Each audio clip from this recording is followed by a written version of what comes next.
If you haven't seen the video where we record an entire band with this, check it out now, right up here. Go ahead. I'll wait. If you have watched it, we want to personally thank you for getting it over 200 likes so we can finally make this video for you. Let's keep this up, keep talking, I'll pour you a cup. In this video, I will be showing you exactly how I mix our song Brew for Two using only the included plugins with the Focusrite Scarlett Solo Studio.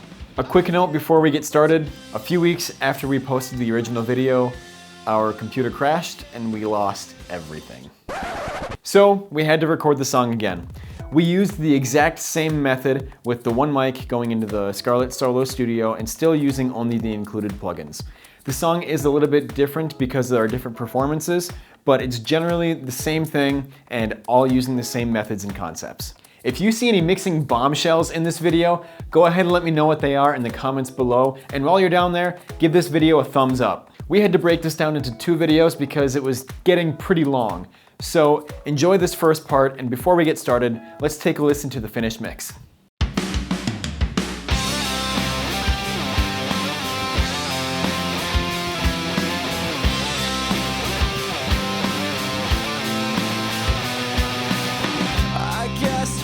Be surprised, our laughter led to sunrise.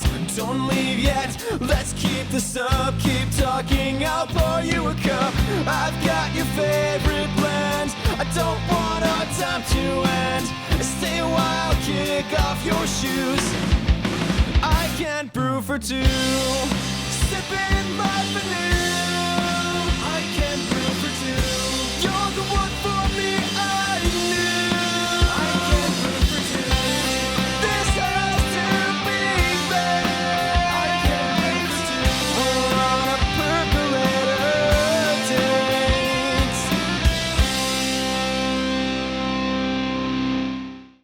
Okay, so let's get started with the drums first.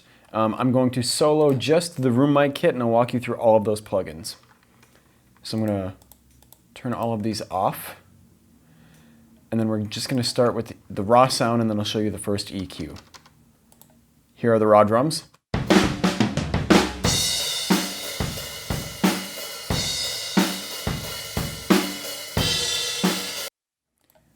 All right, in this first EQ, cleaning up some low end, but adding a little bit of beef to bring back some of that kick.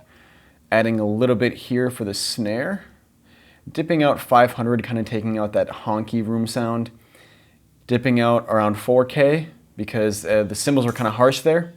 And I'm adding a little bit of 8K just to brighten the whole thing up a bit. So let's show you before and after.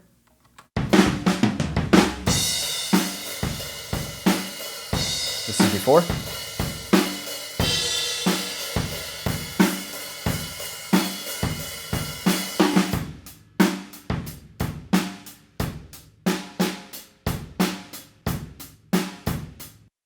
So it really cleans it up and then kind of focuses the kick and snare a bit and then takes out some of that nasty harshness. Let's go to the next one. Up next we have a compressor.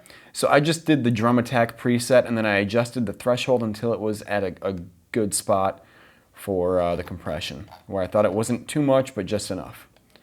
Here's a before and after.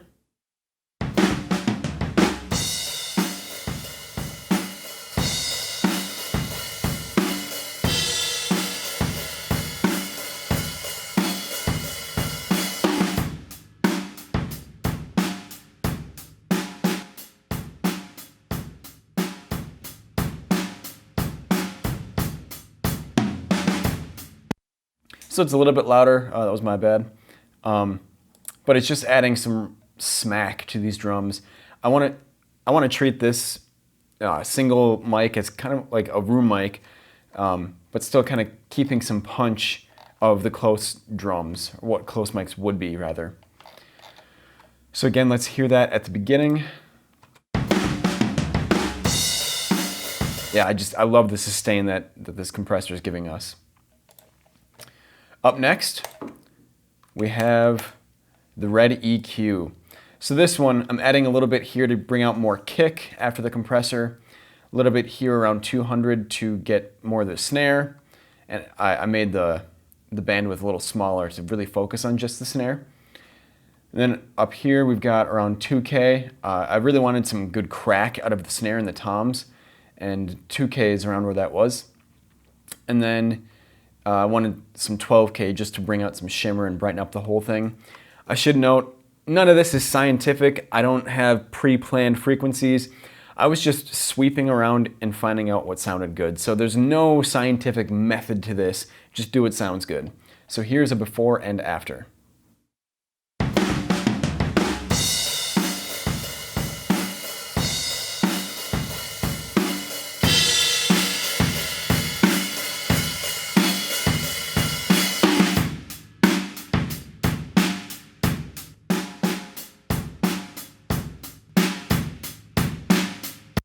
It really takes the blanket off of the top of it, opens it up, adds some nice punch to it. Yeah, this EQ sounds pretty good, so I was pretty pleased with it, especially since it was free and included with this.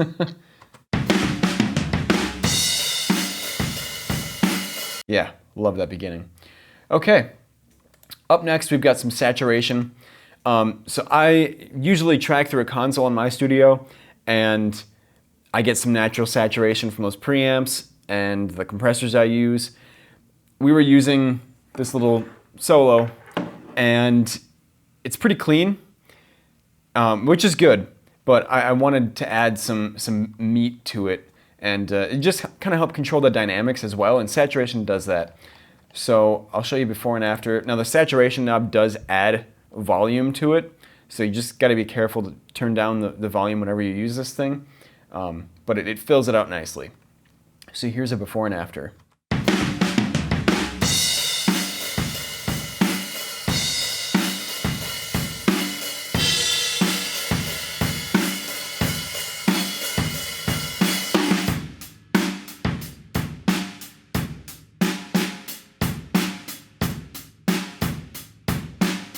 Now I just have a little bit here, but what it's really doing is bringing up the sustain of the drums a little bit and filling that out and kind of making it that pseudo room mic I was looking for. Last and certainly not least, we have this beautiful reverb from Softtube. I love this reverb. I just found the drum room preset and then dialed in the mix where I wanted it, and then moved on. So I'll play before and after.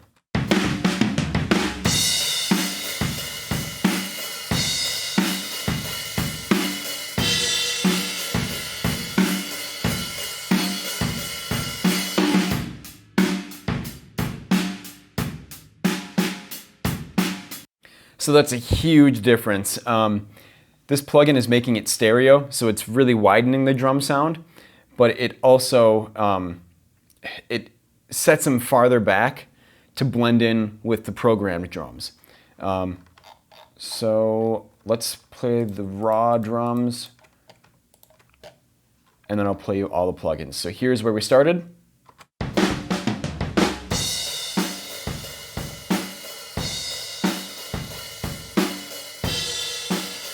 Here's where we ended.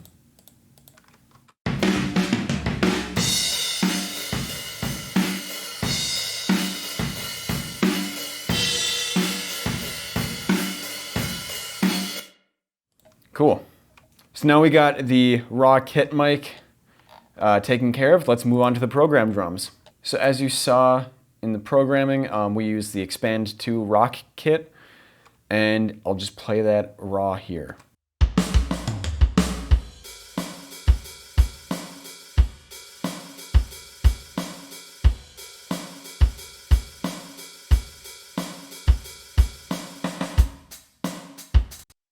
It's kind of sterile, kind of boring, and I'm sure you noticed some of those cymbal hits were really quiet. That's because the cymbal hits in the drum room mic were really loud, so I wanted to balance that out.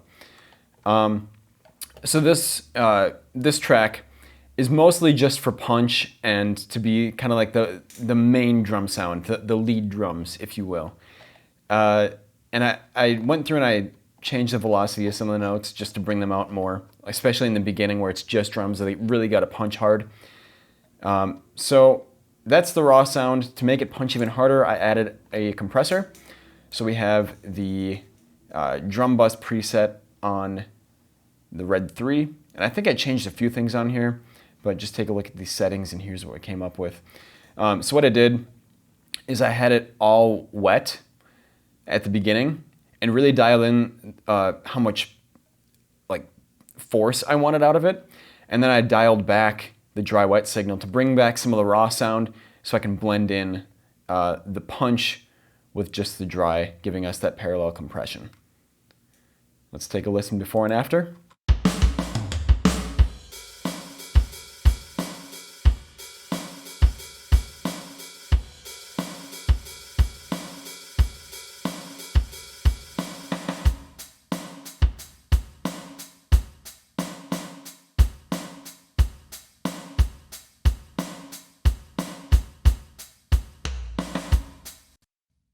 So that wasn't a massive difference, but in mixing, it's a combination of small steps to get to a really good final result. So what this was doing is kind of just controlling that kick sound and then adding some punch to all of it and then helping it cut through the mix a bit. Up next, we've got the Red 2 EQ. I didn't do any roll off, probably should have, but that's fine. So I added a little bit above 300 here. That's getting the kick, snare, and that tom hit in there. Fairly broad bandwidth, and adding about 2.5 to 3 dB. So not a lot, but enough to make a difference. Then I added a little bit of 3K, around 3K-ish, just to get some of that snap. Again, none of this is scientific. It's all just what sounds good. I'm sweeping around the frequencies, boosting a lot, and then I'll dial it back when I find the spot that sounds good. So we added low punch around 300, higher punch around 3K, and then around 8K I added a pretty healthy 4.5 dB boost just to really add some snap and to brighten things up a bit. So here's the before and after.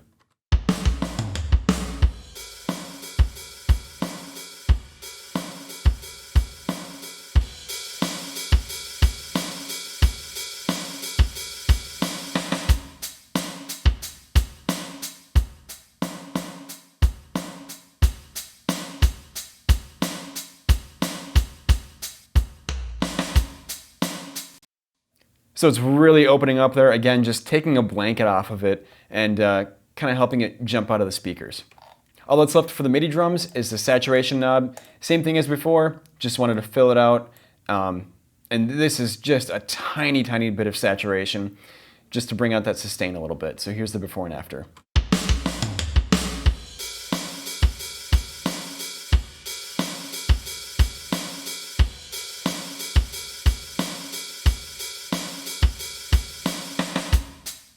That's just the tiniest little difference, but it's going to help it come through on smaller speakers. So let's hear both of the drums together now that we've heard them in solo.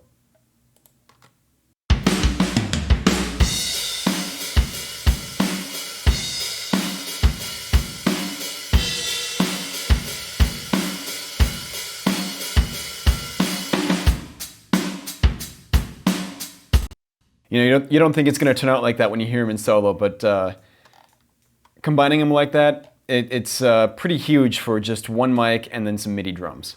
So my goal was to make the MIDI drums act as like the main lead drum part, and then the room mic, the one mic on the kit, was going to just fill it out and make it sound more authentic, like a room mic would on a drum kit. So I started off, I got a rough mix of everything, and then I mixed the MIDI drums first, and then I started mixing the raw kit underneath it, and then I just brought up that room mic until it got to a level where I thought it sounded real enough and huge enough to fit with the rest of the mix. After I mixed my drums, I then put a compressor on my master bus, and then I mix into that compressor so everything kind of gets compressed as I'm going, and I can adjust levels to the compressor. So in my session, I have everything routed to a master fader. In Pro Tools, you can just create a new track and make a stereo master track, and then everything is automatically routed to that stereo master as long as you've got the outputs to 1 and 2. So anything you put on this master track is going to affect every single track. It's not like it's a sweeping thing, like everything is going to instantly have that plugin on it. Everything is going to go through those plugins collectively. Think about it like a mixing console. You've got all your main faders, and then you've got your master output that every one of those faders goes to. So it's just like taking all those faders, sending them to that master fader just in the software. So taking that concept, I am adding a compressor to my master fader, so that way everything together is being routed to that master fader and hitting that compressor together. So what that does is it's going to add glue to the mix, and it's going to add punch to the mix, and everything is going to go there all at one time. So let's take a look here. And I do have this compressor on just acting as a limiter, so I wouldn't blow out the speakers. So that's not actually adding any sound. I'm just using that for a limiter right now. But the thing we're focusing on is this red compressor. So I just did the factory default because it's at 1.5 to 1. That's a great ratio for this compressor. It's kind of legendary for that ratio. And then I kept it at auto release, and I adjusted the attack. That might actually be the default attack, but I adjusted the attack until I thought it was just kissing the meter right and not really squashing the transients, but kind of letting them through just to add a little punch. So let's take a before and after listen. And just so you're aware, I do have the dry wet blend adjusted on this. When I start this, I go all the way to 100, and then when I get closer to the end of the mix, I back it off a bit.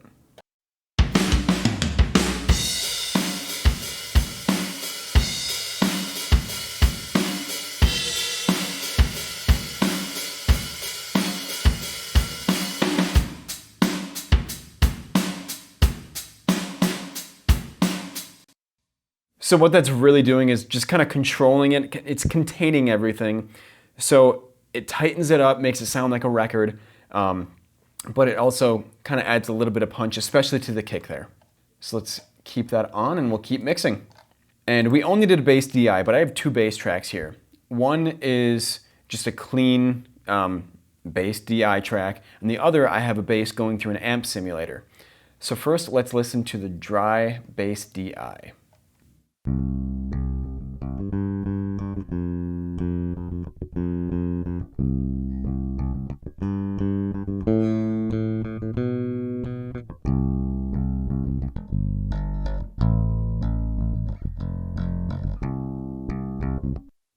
So it's just a clean bass DI. It sounds kind of boring on its own, but it's a great starting point to work with.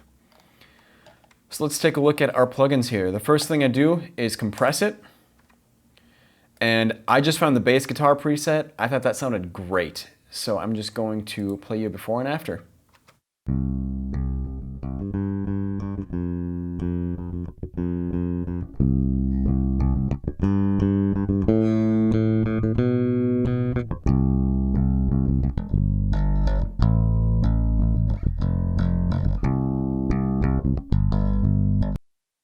All right, so obviously a massive difference. I'm compressing really hard here. When you're making a pro-sounding song, compression is the name of the game. Especially with bass guitar, you've got to let those notes sustain and make sure that the higher notes aren't weaker than the lower notes. So a compressor is going to solve that problem for you. And this bass guitar preset sounded great on just the stock Pro Tools compressor. Up next, we've got the red EQ. I'm doing quite a few things here. So I did a high pass filter up to like 36 Hertz just to clean up any excess low end. And then I did a low shelf, looks like around 100 Hertz, 3.5, almost 4 dB boost. And then I wanted some more beef, so I did about 160 here, added about 2.5 dB there. Then I wanted the bass to cut through the mix really aggressively, so I added 6 dB at around 1.8, maybe 2K. That's kind of the magic frequency for bass because that gets a lot of the string attack to cut through. And then I just wanted some more brightness out of it, so I added a shelf at just under 5K. So here's a before and after.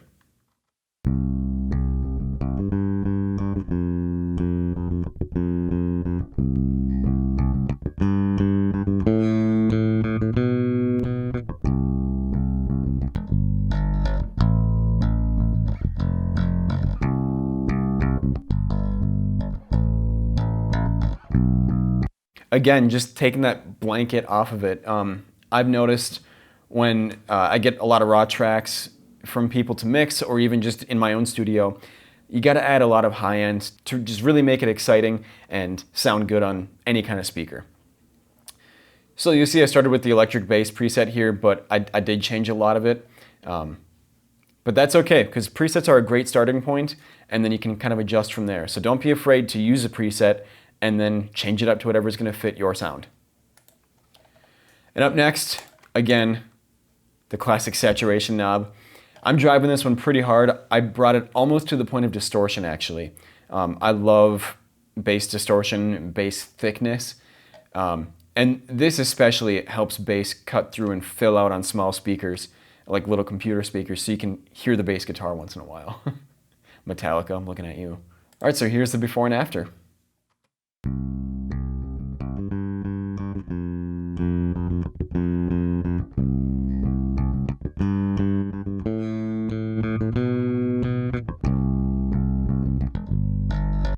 So you can hear the bass kind of fuzzing up a little bit, but all of the notes are just fatter and thicker and more even. And that's what saturation does. I kept it in this neutral position here because I wanted the high notes to get saturated as much as the low notes.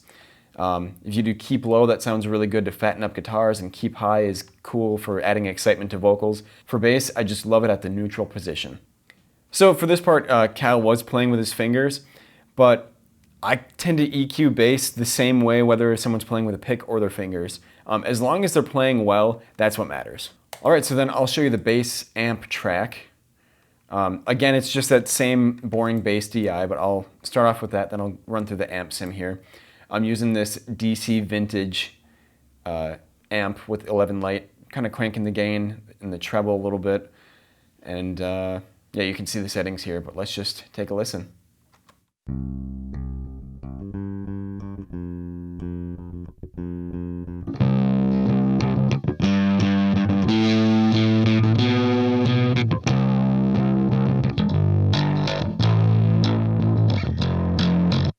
So that's obviously a massive difference. And what I like about bass distortion like this is it helps the bass blend with the guitars, but it also just keeps those notes really, really consistent to where, like, if the DI track just isn't doing it, the amp track is going to get it there.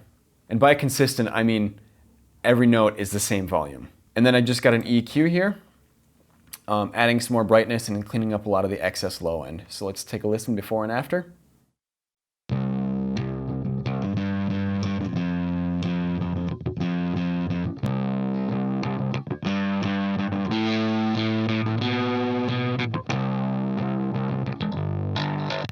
So this one's really focusing on the upper mids, just helping it cut through the mix. I shaved off all this excess high end that was coming from the amp, all that bacon frying sound. Got a low pass filter down to 8.2 kilohertz, high pass up to about 100, boosting the 1K to help it cut through the guitars, boosting a little over 2.5 to help it cut through the drums, and then a little over 4K to just keep it bright and in your face. So here are both of the bass tracks.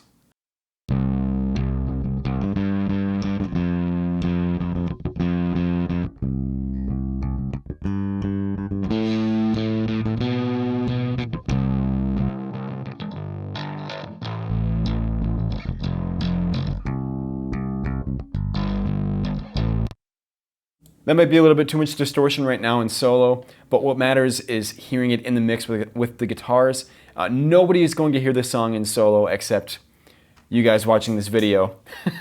But with your music, no one's going to hear the bass in solo. You shouldn't mix the bass in solo. Mix it with the rest of the song, and then you'll get a good balance between your distortion track and your raw track. All right, so we've got our rhythm section done. Let's take a listen to those two together.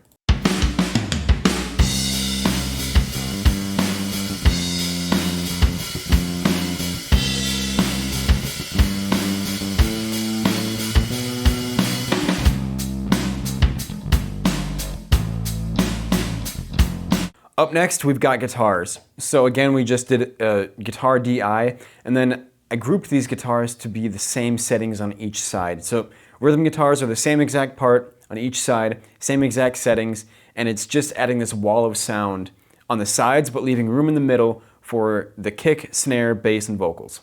So let's take a listen to the finished guitars, and then I'll walk you through what I did.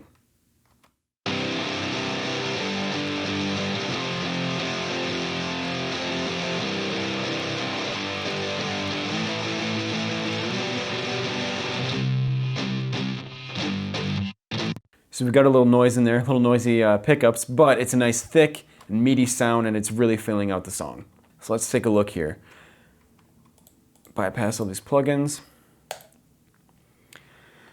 Now the first thing you'll notice is instead of an amp sim right away, I've actually got an EQ. So I'm EQing the DI to make it closer to what I want going into the amp rather than doing it afterward. This way I'm not EQing distortion too much and adding too much fuzz to it, if that makes sense. So the first thing I'm doing is rolling off some of this low end. I've noticed that software amps just get way too boomy, so I wanted to control that before it even started. So rolling off about 100 hertz here, well, starting about 100 hertz, but it's set at 45 hertz at 6 dB per octave. So it's just a nice slight shave off here. And then I'm adding some 6K as a shelf here, just brightening up the DI so I get more attack and brighter distortion going into the amp. Let's hear that.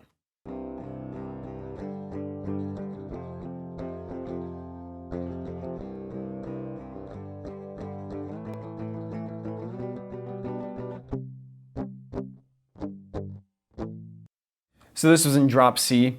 We're getting a lot of that low end already, so I just wanted to shave that off and then make the strings sound a little bit newer. Next up, we've got the amp, and I'm just using 11 Light, the DC Modern Overdrive. My gain isn't super high because I didn't want too much noise and I still want some definition. One problem I hear with amateur mixes is they have way too much distortion. There's no clarity in the guitars, and the easiest way to solve that is just bringing down the gain a little bit. Then I've got it on the bright setting here. Boosting the bass a lot.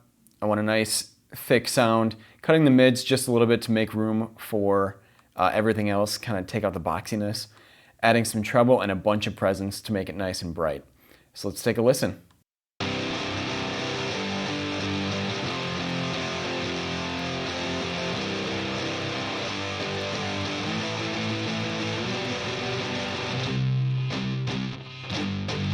That sounds really good already. That's a good starting spot. Sounds like a 90s record to me. Up next, we've got the Red 2 EQ. Not doing a whole lot here, just a little bit more cleanup. First off, I'm doing a high pass filter up to about 100 hertz. And just cleaning up that extra low end so that the bass can shine in that region. And then I'm doing a tiny shelf dip, maybe 1 dB at around 130, 140-ish. It was just building up too much there. In this case, I would usually use some kind of either dynamic EQ or multiband compressor just to control that region. But I'm only using the stock Pro Tools plugins and whatever came with the Scarlett Solo, so just showing what you guys can do with this to make it work. Didn't do anything with the low mids. I took out a little bit at 1.2. It was kind of building up a little bit too much, kind of clouding up the lead guitar. Sometimes you can leave that in and it sounds really good. I'll show you just that before and after. And then I shaved off down to about 10K here, just again taking out that fizz and bacon frying sound. So here's the before and after.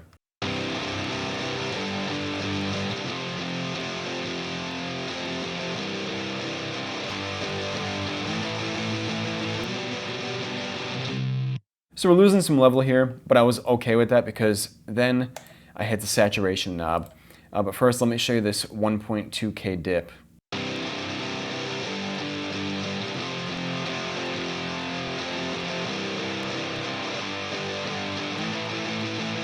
Yeah, when I brought that back in, it's just kind of this boxiness. It can be really cool for certain styles of music, and it can help the guitars cut through on smaller speakers, but it was just too much build up for this song. All right, so then let's go to the saturation knob. And I wanted the guitars to be brighter. They're plenty thick enough. I really wanted them to be brighter, so I'm just saturating the high end here. So I just kept that on keep high, and then added a fair amount here, but it is going to bring up the level quite a lot. So take a listen.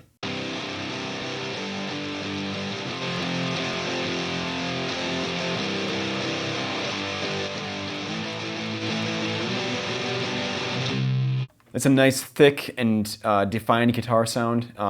Sounds really good with everything else. So let's take a listen to our entire rhythm section, drums, bass, and rhythm guitar. And then I'll show you what the compressor's doing this far.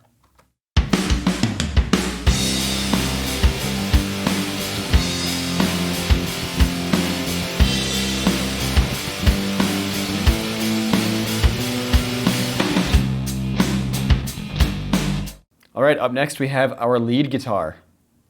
So let's just take a listen to it first, and then I can show you what it's doing. So let's listen to everything.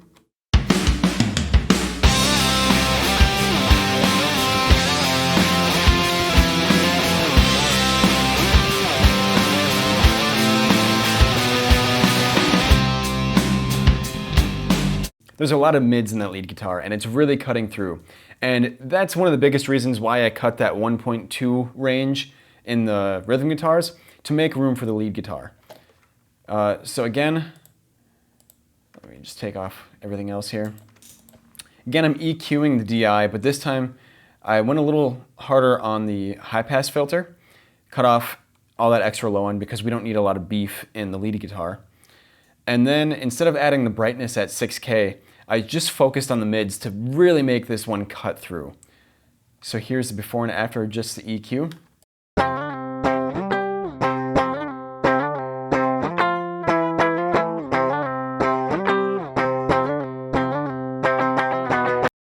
It's kind of making it sound like a Telecaster or something.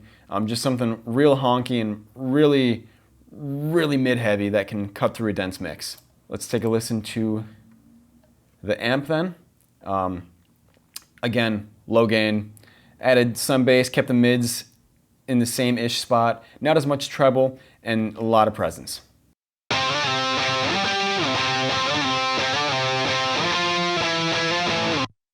So then I'll bypass the EQ and show you before and after of the EQ going into the amp.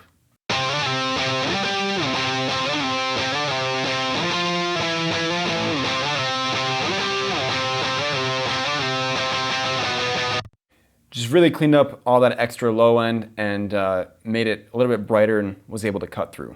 Up next, we've got the Red 3 compressor, and I just chose the electric guitar lead preset and adjusted the threshold until it was taken out about 5 dB. 5 dB is kind of the magic number for lead guitars for me. I usually use some kind of LA3 compressor, but this is what we had and it sounded good.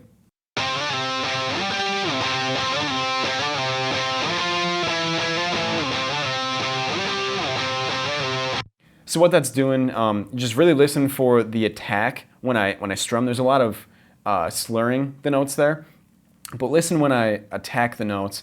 This just really brings that out and makes it punchy.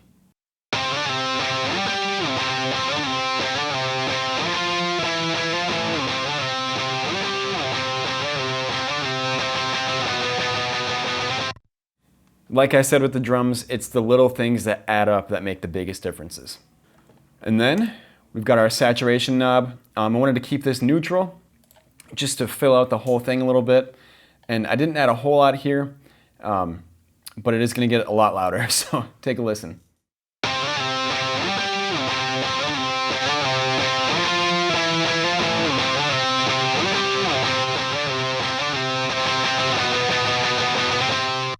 Just makes it more exciting to listen to.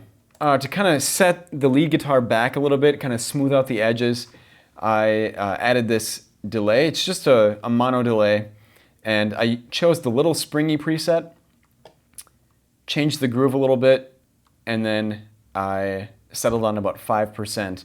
That was where it was enough delay to bring it back a little bit so you could feel it, but not hear it as a delay. I'll show you before and after.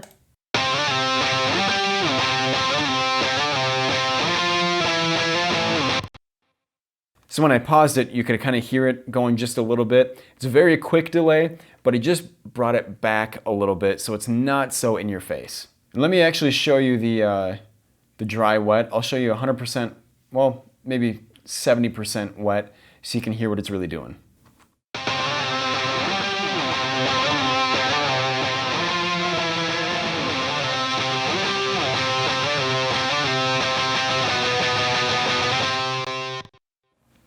So that was a lot there, a little bit too much at 100% obviously, but it sounds really good just a little bit in there and help it blend with the mix.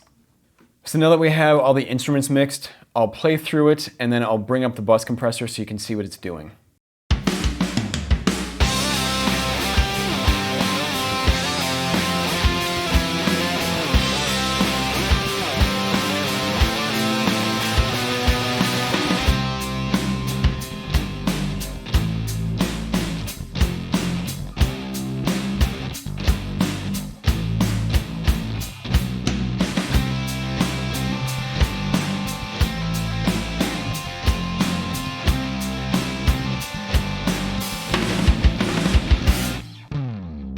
That's it for the first part. Be sure to let me know in the comments below your favorite mixing tip you picked up. Thanks for watching, and we will see you in part 2.